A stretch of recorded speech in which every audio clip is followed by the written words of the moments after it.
Hi, my name is Pete Larson from Black Hills Institute of Geological Research in Hill City, South Dakota, and today we're here at Bill Stein's grand opening of the Dinosaurs of the Hell Creek Museum.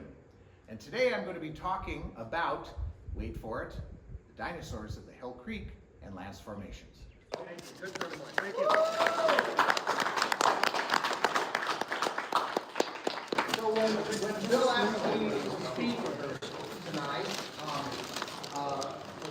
I had to think of a title, what to come up with when, we're speaking at the Dinosaurs of the Hell Creek Museum, and so I thought to myself, what would Bill do? And so anyway, the title is adopted Dinosaurs of the Hell Creek Museum.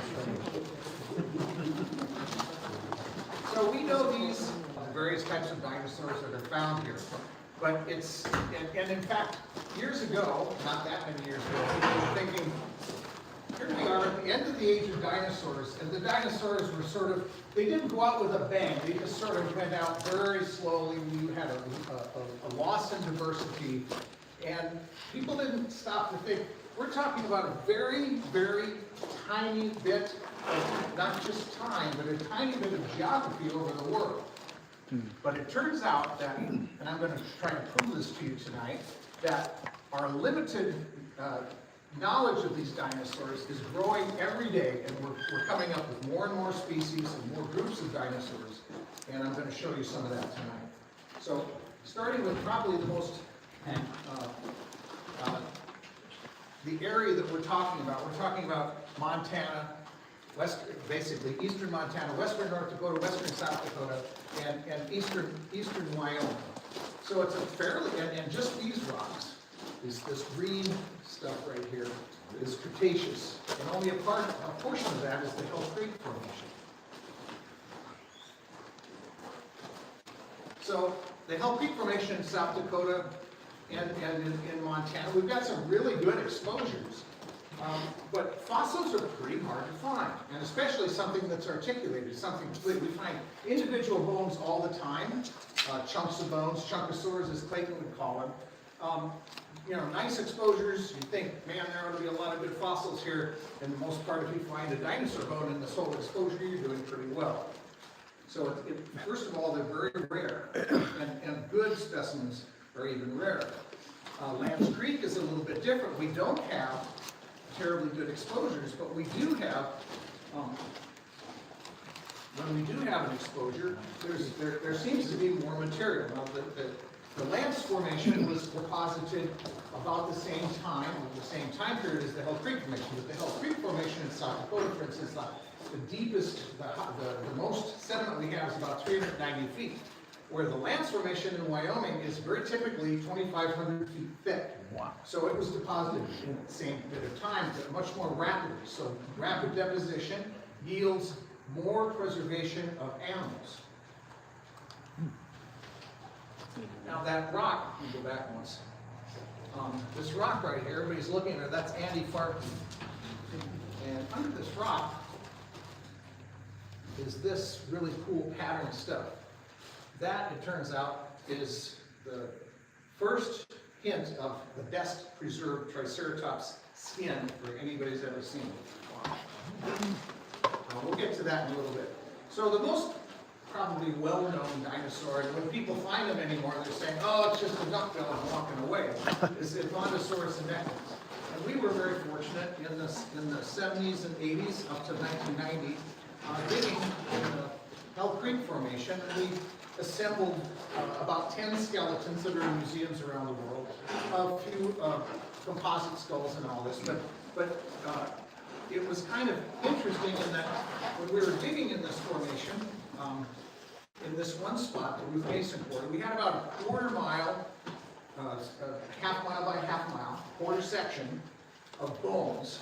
And after digging for that period of time, we collected 99 left femurs, which means we had at least 99 individuals in that area. And if we extrapolate, we come up with something like 10 to 20,000 animals in one spot, all killed by the same event. We've studied, we've dug, we've measured, we've mapped, and we still don't know what exactly happened. We have some ideas of what happened, but it was perhaps it's very near coast. These big duckbill dinosaur bone beds are found in the very lower part of the Hell Creek, which means that it was near the coast of this inland seaway that stretched from the Gulf of Mexico to the Arctic Ocean. And we think that these animals died maybe in a massive hurricane or something like that, and they were buried in a tidal flat, and as the tides kept coming in and out, it disarticulated the remains. So even though we put together 10 skeletons, we can't know for sure that even 2 bones in any one of those skeletons came from the same individual. Wow. This is, that was, by the way, this is, oh, sorry. This was Doug and Bill. I'm going back before. Doug and Bill. That's Doug and Bill. This is two of the mounts from the Ruth Mason Quarry. This is an adult Dinosaurs senectans, and this is a sub-adult. I guess you would actually put it as a juvenile. And if we were to map on a graph the length of the bones and the number of the bones that we found that are the same length, we get this beautiful bell-shaped curve. So this was a single herd, or a living population of dinosaurs in there. And there's that 10 to 20,000 in one spot, which is pretty amazing. So dinosaurs aren't necessarily rare, they're just good ones are hard to find. So that's the Hell Creek Formation, because that's South Dakota. That's just north of Faith, South Dakota. This is one of the dinosaurs, one of the same genus and species as Dinosaurs senectans, and this is from the Lance Formation. You see there's a beautiful associated skeleton, some articulation.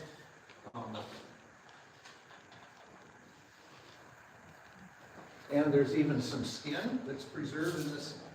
This is the skull. Sorry, I'm kind of confused here a little bit, which is normal for me. A very nice disarticulated skull, lower jaws, maxilla, jugal, brain case. This was called, it had beautiful premaxillary, beautiful lips, so we call this specimen, which was found on Boggy Creek, Boggy Lips. Okay, so Boggy Lips had a little bit of skin. And it's sort of reminiscent of some of the Sternberg specimens. This is the one that's at the Senckenberg Museum, which has some very, very nice skin preserved. And you can see it especially on the hand. And I say dinosaur skin. I don't say the impression of skins. When we have looked at this under X-ray fluorescence, which shows the elemental distribution across an area, and we did scans at the Stanford University at the synchrotron, we actually found that there's a difference in the composition in the normal matrix and that composition where the skin is. And it actually is skin, it's not just the impression of skin. Some of the patterns are really quite beautiful on the preserved skin of some of these duckbills. This is a specimen from North Dakota. You can see the skin pattern. And you can even see wrinkles in the skin. This is the specimen that's at that Tyler Leeson found years ago. It's at the North Dakota State Museum. So we have Dinosaurs senectans. We also have another possible different species called Anatotitan kopii. And then we have this really bizarre thing, this giant maxilla. So a normal Dinosaurs would have a maxillary tooth row about 10 to 12 inches long. This has a 24-inch long tooth row. So there's something giant out there. So we have, the only recognized one is Dinosaurs senectans with possibly Anatotitan kopii. But I'm not even sure that exists, but there is this giant thing that I think is something new. So I'm going to kind of move along now to the ceratopsians. This is one of the triceratops that we dug on the Zerps Ranch, called Kelsey, and it was the first really nice skeleton of Triceratops that we encountered. Gee. We had pretty good back legs, nothing for the front limbs, but a beautiful rib cage.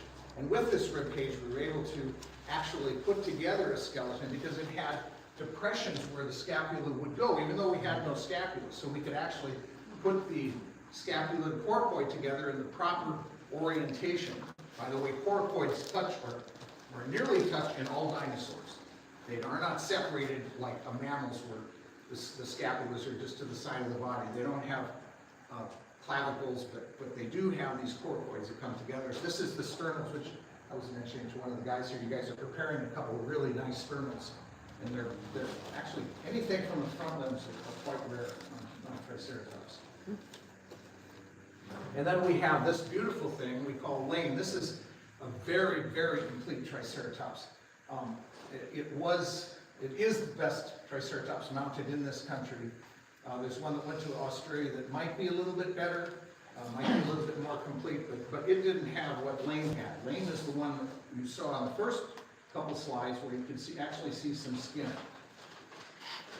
You can see there's a bit of skin back here to give you an idea of size. That's behind the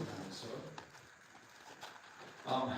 We found these beautiful patches of skin, and this is actually part of what you saw originally underneath that rock. But very different types of skin, patterns. So these are all individual scales, and some of them are quite large. And you see this kind of rosette pattern here with almost like a Hershey's kiss with this little nipple-like projection coming out here. All of them have the tops broken off as this rock was splitting. And we think that perhaps there's something about this that might tell us a little bit more about how these animals look. Here's another good view of it. You can see this single little Hershey's kiss here in the center of this rosette. And then we think perhaps that these were like Psittacosaurs, who have a very similar skin pattern from China that actually show these hair-like projections coming out from these individual Hershey kisses.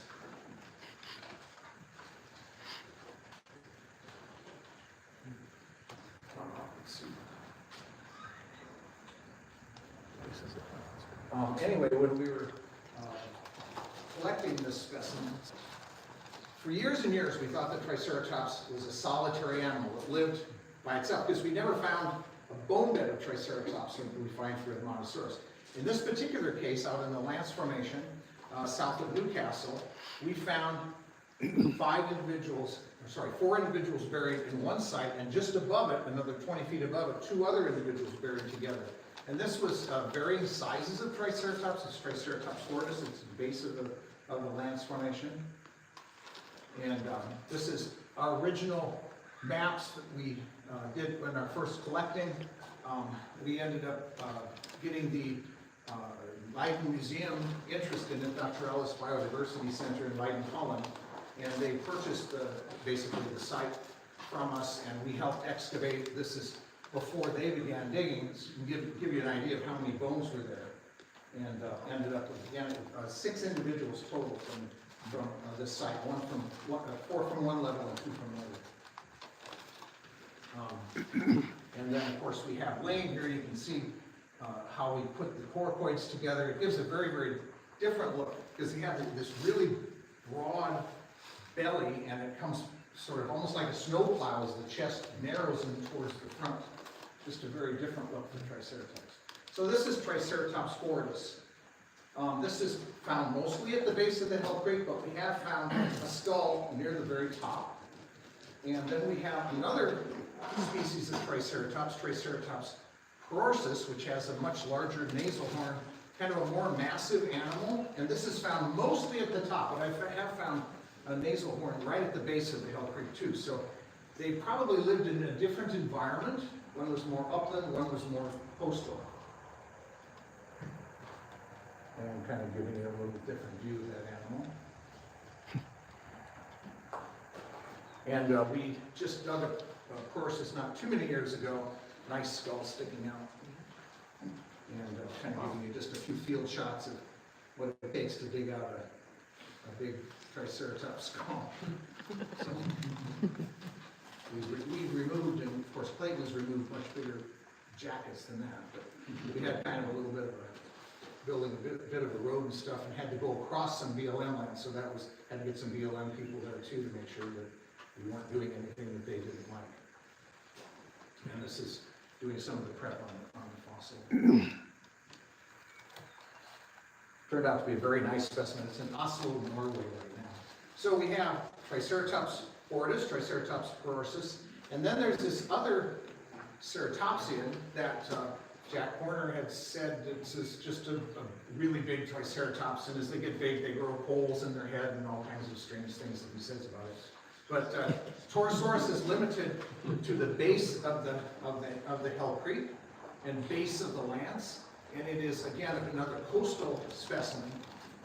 Triceratops horridus will grow up to about almost a 7-foot long skull. These guys have a 9 foot and maybe even sometimes a little bit bigger than 9 foot long skull. They're just really monsters.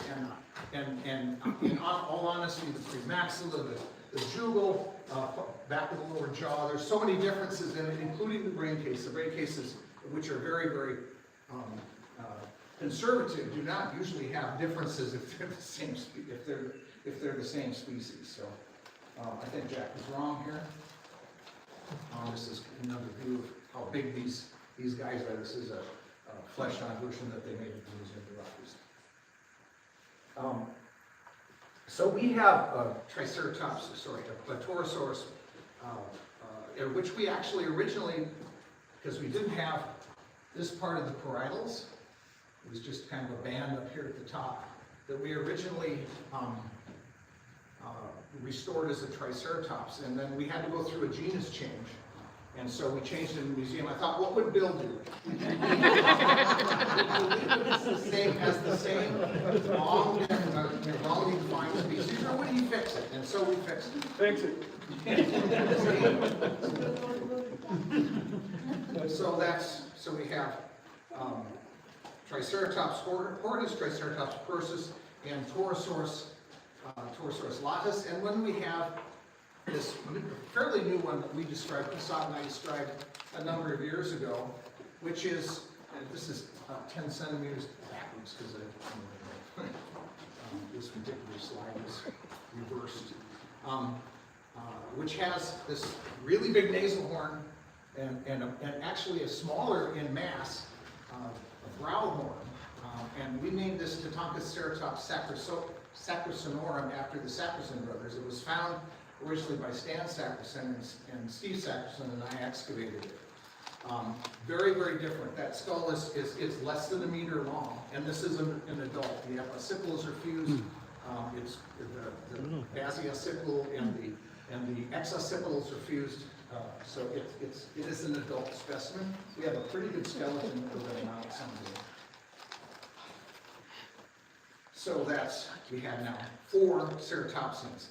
But we also have leptoceratopsians, which is sort of like a protoceratops, but they're quite rare. We find teeth occasionally, but we don't have much for skeletal elements. This is one specimen. It's a brain case. You can see the size with the scale there. And this is a juvenile because the exoccipitals, the basiocipitals, and the basioccipital are not fused. All these bones at the back of the skull are not fused. This is a brain case. And this is a brain case of a specimen that, guess what, Clayton Phipps found.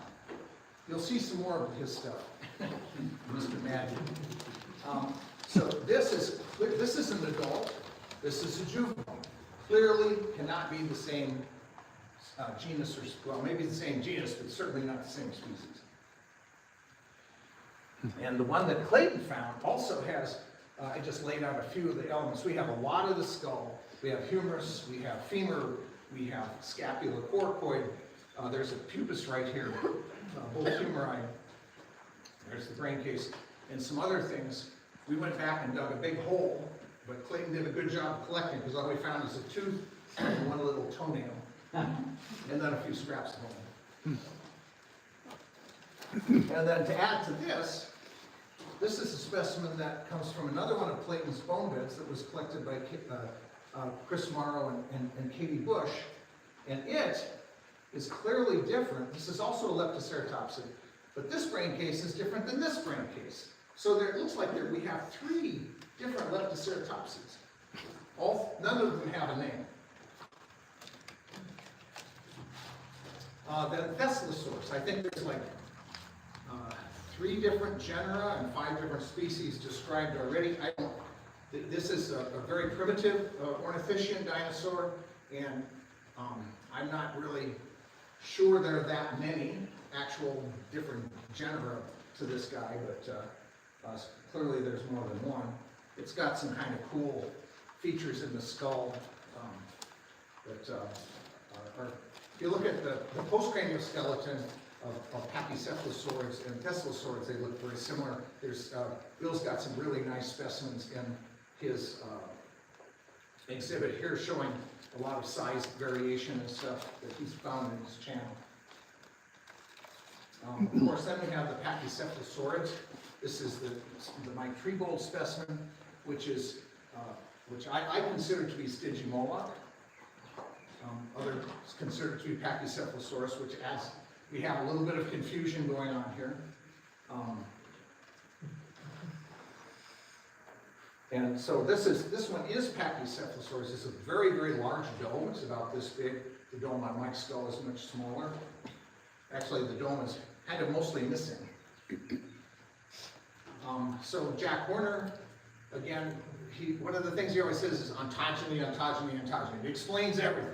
So we have all of these things which are named. There's Pachycephalosaurus, Stygimoloch, and Dracorex, which he then says are all the same species, just different growth stages. A good hypothesis.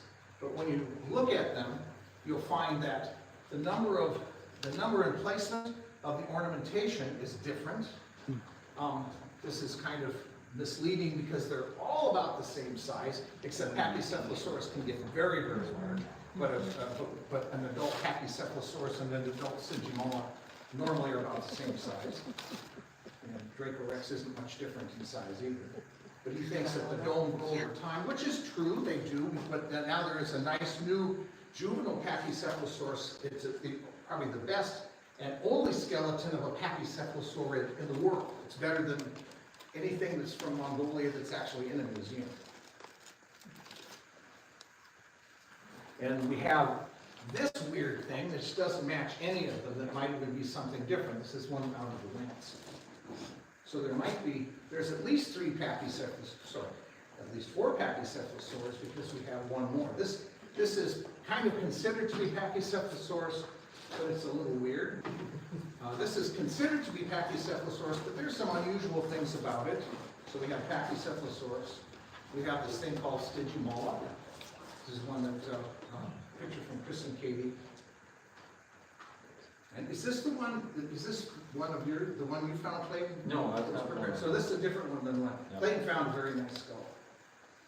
And then this kind of looks like a human skull here. It's not. So this is one that I actually found. It's kind of one of the coolest things that I've ever found. And it's a Pachycephalosaurus skull. That's the dome. And when we dug it up, there's the dome. You can see this nice. It's a Pachycephalosaurid. Sorry. It is Stygimoloch. And then when we dug it up, we have lots of the skull. One partial rib. No other bones other than the skull bones. But when we cleaned it up, and it's all disarticulated, so this is a very, very important specimen in our understanding of the Pachycephalosaurs. And one difference I'll tell you that in Stygimoloch, these are the squamosals. This is the supraoccipital right here. The squamosals are actually separated by the supraoccipital. So the bones never touched. In Dracorex, the 2 squamosals actually touch. So they absolutely cannot be the same animal. We also found that there are 2 new bones that are not known we know them now because they're actually separated by sutures. There's this thing which is going to probably be called the nasal horn, which makes sense. It's a little horn.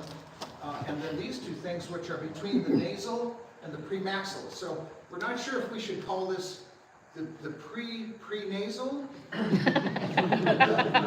the post-premaxillary. So anyway. Post-pre. Also we have other parts of the skull, including some lower jaw material, and the palate, including the bone right here, which is pretty cool. This also shows pathology right here in the horn.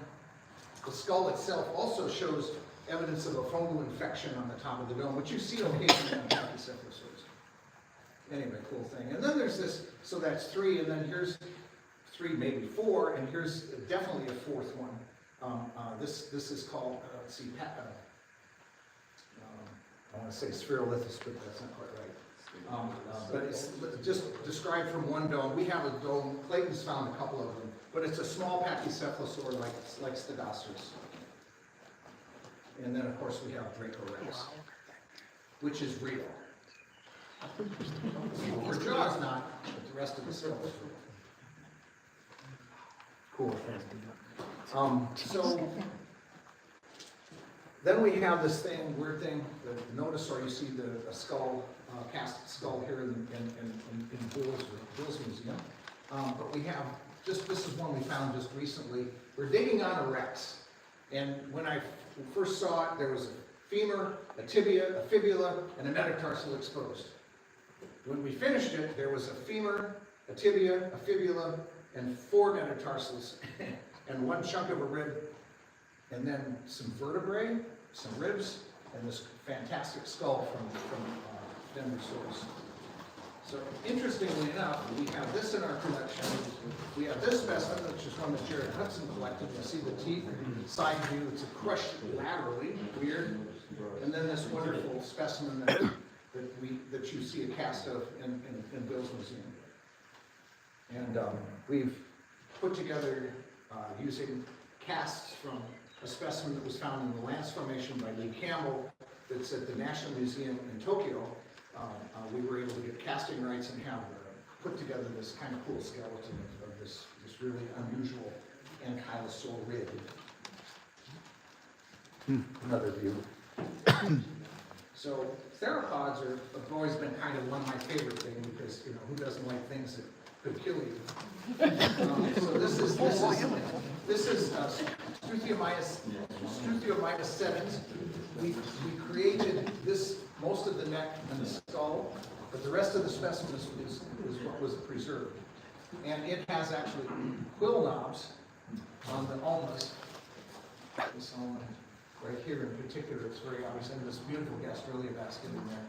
Some weird stuff going on here, which might be, it's either skin preservation or stomach contents. And then so we took that, molded a cast of it, and created the back sides of those bones to create this mounted skeleton. And then, not too long, well, probably 20-some years ago, so maybe it was a while ago. Another specimen was found in Montana that Chris Morrow and Katie Bush prepared that has this beautiful skull. It's one of the coolest dinosaurs from the Hell Creek. And there's what the skull is. I uncrushed the skull, but this is what how the skull is preserved. Unfortunately, that's no longer here, so it can't be described at work.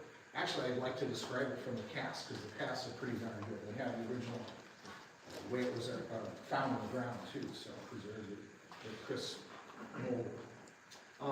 This is the specimen that Bill is familiar with. This is Anzu wiley-eye that Mike Treble collected, Fred Nuss found.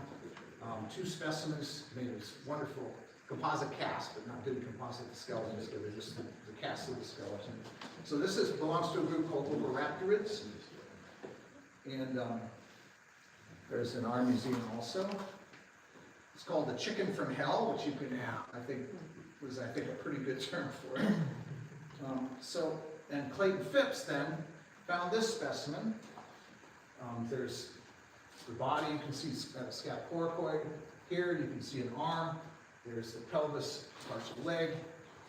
We found this just before a thunderstorm, dumped a bunch of super glue on it and saved it for all of us. And it has this wonderful skull. Now that skull is only a couple inches long. And to Wiley-eye skull is about 12 inches long. This is an adult. So this is something new. This is a brand new genus and species. And then I was fortunate enough, Tom Bauer, a friend from Pier, found this, and John Carter and I excavated it. It was in a faulted lake bed, so we're following along the bone's end, and then you dig down and oh, it's going on again, and just very weird deposit. But it turns out there's actually two individuals here. Here you can see a pelvis, there's the ilium, the pubes, there's a tibia laying here.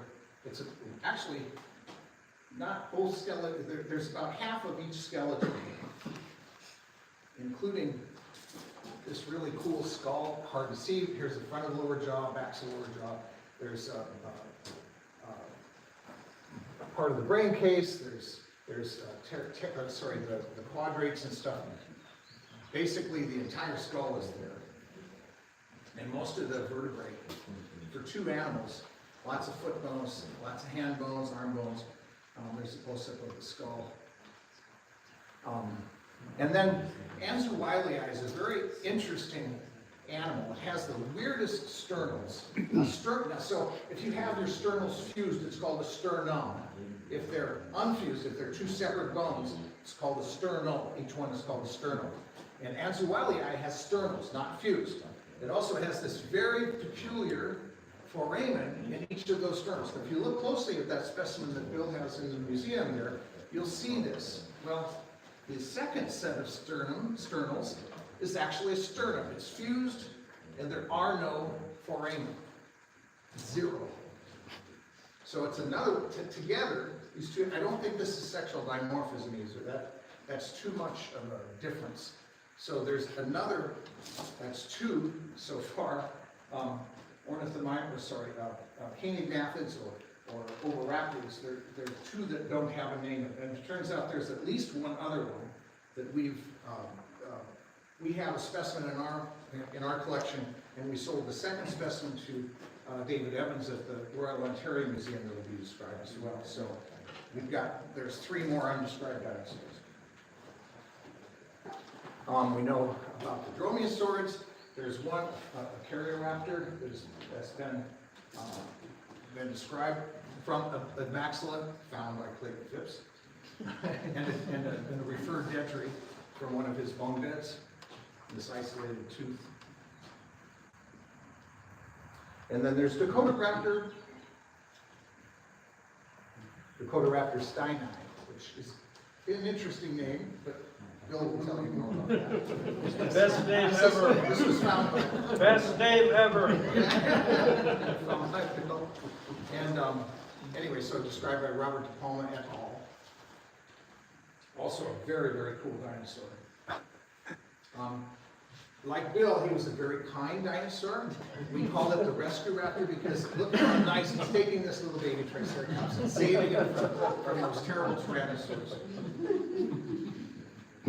There's another one about the size of Archaeoraptor that has these weird flutes on the teeth.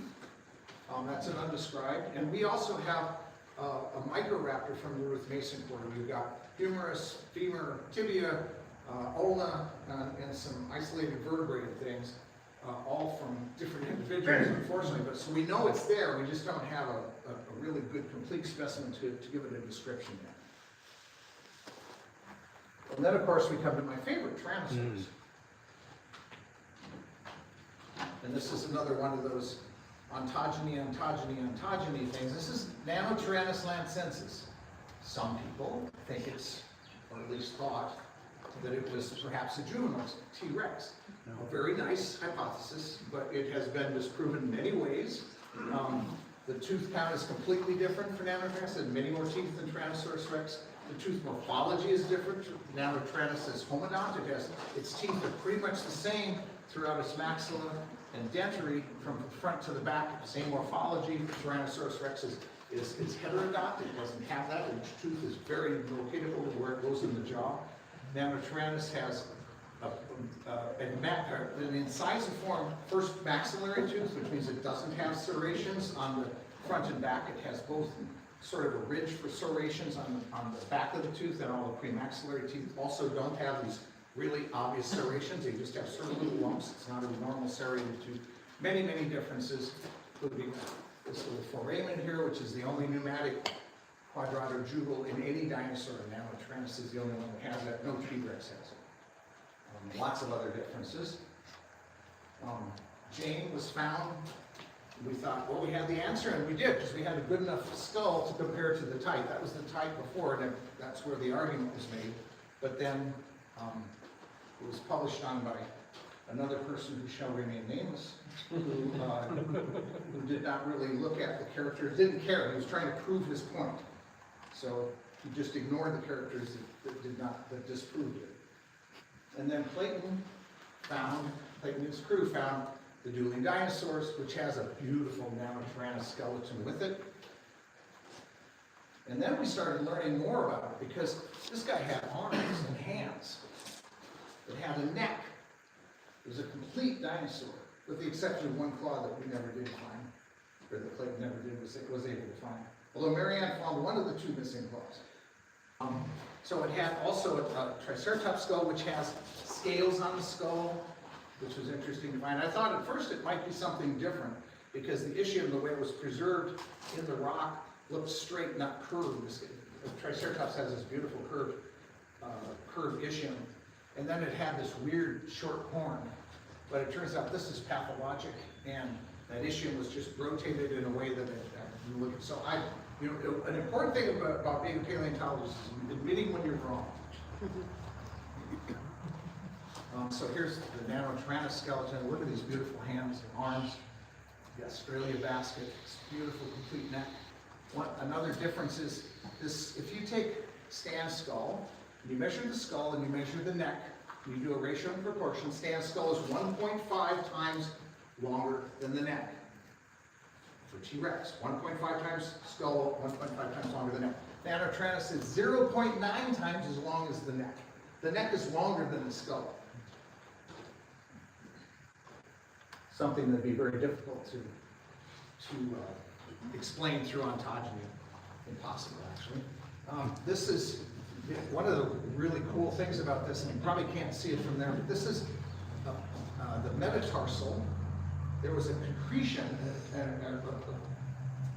pyritic concretion laying on top of this, and when we were getting ready to pack to take it to auction, as Clayton explained to you, we split that off, the bone, and this is covered with scales. It looks like an emu foot. This is the metatarsal, for bone in the big bone in the foot.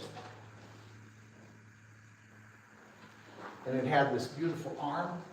See the 3 digits? This one, actually, the 3rd digit has a finger. No Tyrannosaur has been found with a finger on that 3rd digit before this specimen. This is Wyrex arm. Wyrex is a subadult Tyrannosaurus rex. Look at the difference in the hand size. In fact, if you look at the hand bones, this is a second Tyrannosaurus rex, Nanotranis Clayton excavated here a while back. And it has, this is its hand, this is the hand of Pex Rex, and this is Sue's hand. They are the biggest hands for any T-Rex, and every single bone in Nanotranis is bigger than every single bone in any T-Rex that we have found, hand that we found today. So this is Wyrex, this is Sue, and this is Pex Rex, or MOR 980. Also check out the claws. And here's even a better shot of that. These are T-Rex claws, known claws. These are digit 2, these are digit 2, these 3. And these 2 are the only digit 1 claws we have. And this is Nanotranis digit 1, and these are digit 2. Every bone bigger, from a tinier dinosaur. Sue's skull is almost 5 feet long. Nanotranis, the biggest Nanotranis skull we have is 2 feet long. Doesn't make sense that this is an ontogenetic variation. So I guess we can move on a bit to T-Rex. This is Stan Sacherson with his discovery. We call Stan, obviously. And Stan, this was the original Stan, which was in our museum for many years. That's another story. But one of the things that Stan had was one of the best skulls of any T-Rex, and it was disarticulated when we collected it, so we were able to articulate undistorted bones and get the best look at what Tyrannosaurus Rex skull looks like. Much better than we had from any other specimen. And we've molded and casted this specimen, not just the skull, but the skeleton. And in fact, there are, around the world, there are almost 100 skeletons of this in museums. What a good way to spread the word, and what a good way, to show kids, but also scientists have greater access to this because these are research quality casts. They're done with silicone, so every little serration is preserved, every little foramen is preserved, every crack in the bone is preserved in a way that you can't do with many,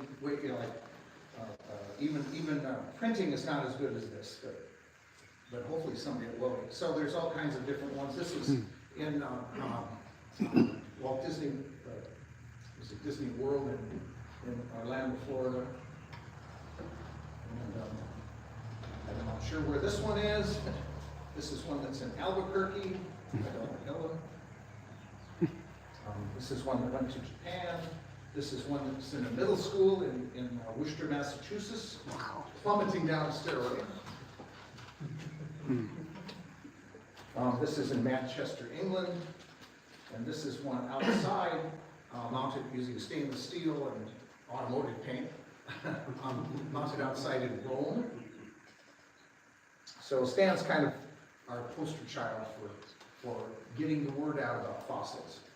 There have been literally millions and millions and millions of kids have seen Stan's skeleton. We had, when Bucky Derflinger came to visit us and told us about some fossils he'd been finding, we went out and saw a T-Rex ilium in the ground, and we had very high hopes. It turned out to be a pretty nice dinosaur that's at the Children's Museum of Indianapolis. It's the original skeleton. Unfortunately, no skull, but the skeleton itself is a subadult of one of the robust individuals, and really, really a well-preserved specimen. It's in a display with the cast of Stan and the original Kelsey, the Triceratops. We even mounted a Bucky in a sitting position for a museum in Japan, and with the mouth which could open and close. And then we have one we call Duffy, named after Sue's lawyer, Patrick Duffy. And from that we have a pretty nice skull. It doesn't have a brain case, but most of the other elements are represented. It also has a partial skeleton, lots of vertebrae, lots of ribs, both scapulocoracoids, no limb bones, but still it's a mountable skeleton, which we'll be getting up in the museum soon. We have another one that we found that was found by Lloyd Fox on county land for Harding County, and we got permission from the county to excavate it. And it's the only T-Rex with its own theme song, Foxy Lee.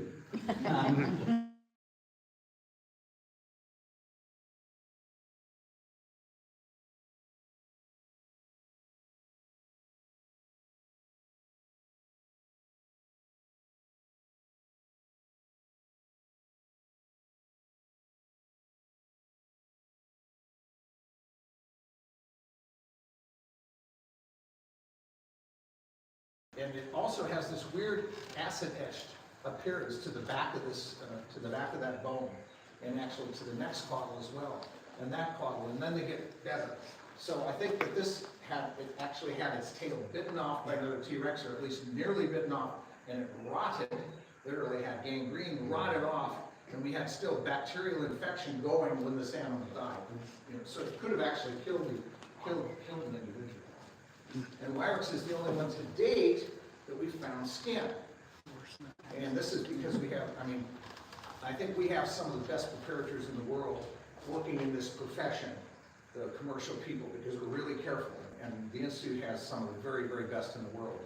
And found these patches of skin, because I'm always saying, watch for anything weird and call me if you see something weird. And start working with their air pins in this hard siderite matrix. And so we have actually quite a few patches. None of them are bigger than 2 centimeters by 1 centimeter, unfortunately. Another more recent T-Rex that we dug was one we call Trix. Notice the dinosaur cowboy here. He kind of shows up all the time. So that one has kind of an interesting story too. We had a museum in Leiden, Holland. The one we thought we had a Rex form out on the ranch where we found the Triceratops too, and it turns out that that Rex had just foot bones and nothing else. And so we said, we'd get you another one, and then Bob calls me up, and a guy who had just seen Clayton said, well, Clayton just found a T-Rex. And I called Clayton that night. He said, how'd you find out about this? This is like yesterday or something like that. So one of the ranchers working for the Murrays, ranch hands, had found this, and he went out to see it. And so we got a hold of Clayton, and we got a hold of the Murrays, and we made an arrangement with the museum so that we could get them a T-Rex that they were looking for. And it's a pretty good sized excavation. Clayton, that's Clayton's machine and our machine, and we had dueling bobcats, so to speak. It had a pretty nice skull, not a lot of the lower jaw, just the back of the lower jaw, the back few bones, this cerangular and angular there, but a nice skull, which had this really horrible thing going on with its maxilla. We called it Grandma Puss Face, because she had a terrible infection in her maxilla. We found stapes, which is that bone that connects the inner ear to the outer ear. It has this beautiful braid case and just all kinds of wonderful details. This is the first, and so far only, T-Rex that has the original skull mounted on the skeleton. We mounted it low because this animal actually traveled to a dozen different museums. So we did it in a way that we packed it for transport to be unloaded and put up and put down, put back into the cases and moved again.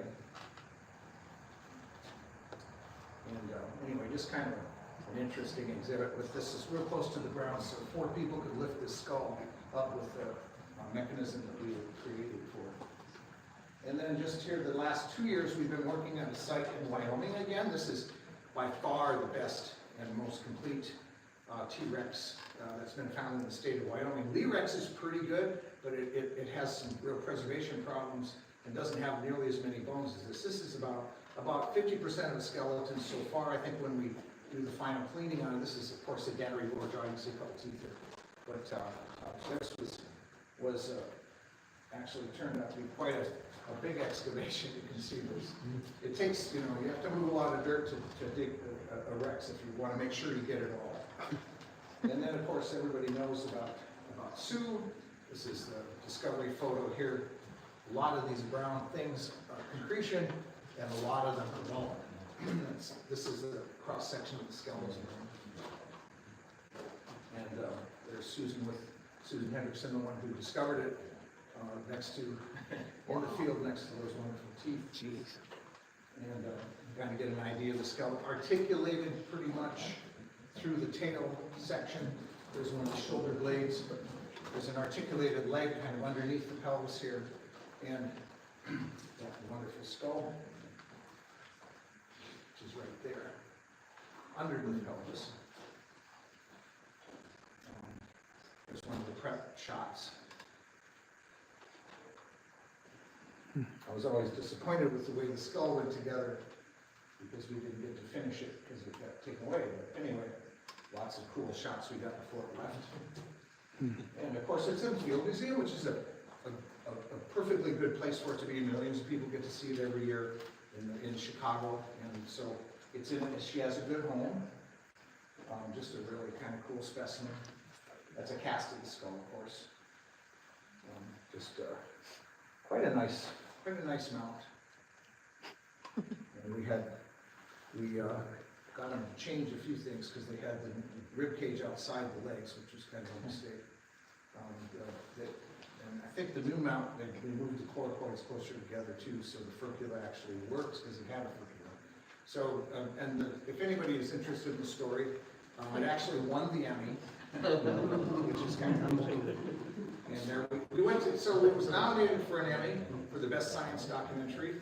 And so we thought, when are we ever going to go to the Emmys? So we drove to the Emmys and it actually won. So there was beautiful in New York City. Anyway, so